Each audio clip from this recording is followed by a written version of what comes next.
Audit के time पे एक पिक्यूलर सिनेरियो जो आया इस वीडियो में डिस्कस करते हैं। केस है एक्सपोर्ट ऑफ गुड्स का, लेकिन इसका रिलेशन है आपकी ड्राइंग पावर से।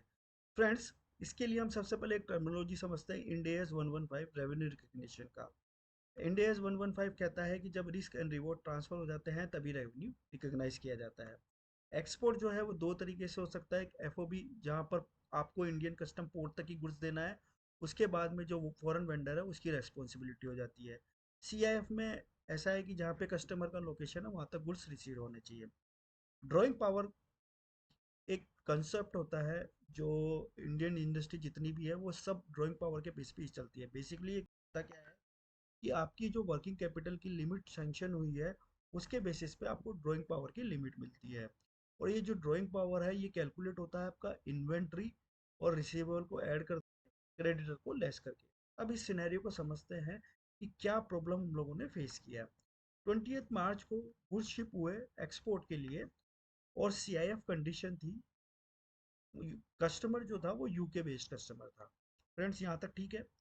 इंड एस 115 बोलता है कि जब तक गुड्स यूके कस्टमर के पास में नहीं पहुंच जाएंगे तब तक आप उसको रेवेन्यू रिकॉग्नाइज नहीं कर सकते। ओके, अब एक चीज देखते हैं कि इस कंपनी की drawing power before this consignment कुछ इस तरीके से थी।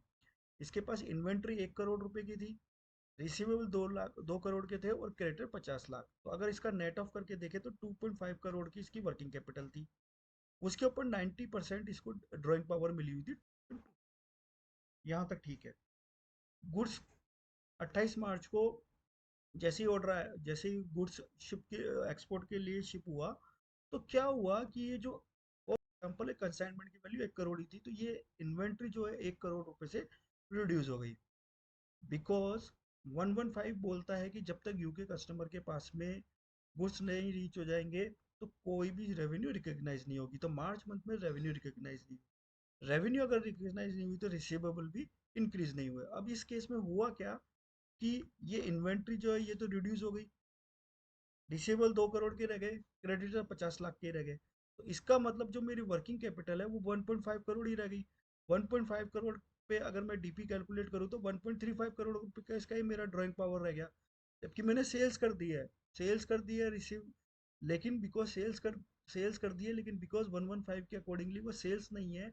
तो अब यहाँ पर एक पिक्यूलर सिचुएशन अराइज हो गई कि इन्वेंट्री रिड्यूस हो गई, रिसीवेबल इंक्रीज नहीं हुए, सेल्स जो है वो रिकग्नाइज नहीं हो रही है। फ्रेंड्स, तो ध्यान रखिए कि ऐसे सिनेरियो को भी आपको टेक केयर करना है।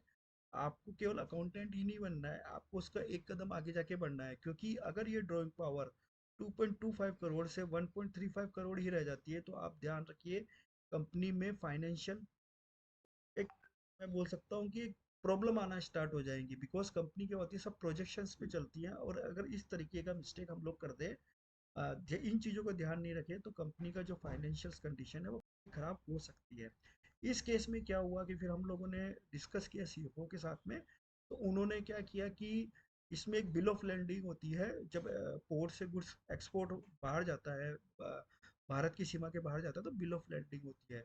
उसको फिर उन्होंने सब बाकी के सारे सपोर्टिंग डॉक्यूमेंट बैंक को डिपॉजिट कराए कि ये हमारा रिसीवेबल जो है, जिसे बोलते हैं ना, मोर लाइकली आएगा ही आएगा। इसके साथ में पुराने काफ़ी टाइम से हम लोग बिजनेस कर रहे हैं, लेकिन इनको जो वर्किंग कैपिटल उस पर्टिकुलर मंथ में था वो काफ़ी प्रॉब्लम फेस करना पड़ा। दो इन्होंने कैसे मैनेज कर लिया, लेकिन इस सिनेरियो को मेरे को लगा कि आप लोगों के साथ शेयर करना चाहिए, जिससे कि आपको भी इसका आइडिया रहे। फिर अब जीएसटी की बात करें तो जीएसटी में क्या है कि चाहे आपका सीआईएफ हो या एफओबी हो, आपको जैसे ही पोर्ट पर माल पहुंचा और शिपिंग बिल फाइल करी तो आपको तो जीएसटी पे करना ही करना है।